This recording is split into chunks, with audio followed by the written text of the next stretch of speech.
Assalomu alaykum butun dunyo. Men Medinniy baysman, professional bays emasman. Professional bayslar bizdan ustun sport tomonlama. Medinniy bays degani bu o'sha ligani janglariga qiziqish uyg'otish muxlislarni. Qiziqishini uyg'otish. O'shalarni mana bu arenaga olib kelish, qiziqish uyg'otib.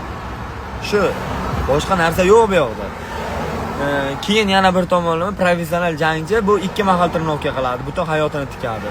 Medinniy jangchi esa taksichilik qilib, Mardikorov bozorida ishlab, 2 kunda bir kunda bir mahal trenirovka qilib, bor imkoniyatdan foydalanib, yurtning bayrog'ini ko'taradi. Shuning uchun men to'g'ri tushunasizlar. Men professional bayslar mendan ustun, qo'lim ko'ksimda, men ularni hurmat qilaman.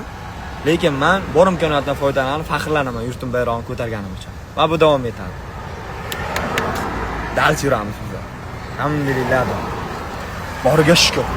Lekin mehnatni ham qilamiz, trenirovkani ham.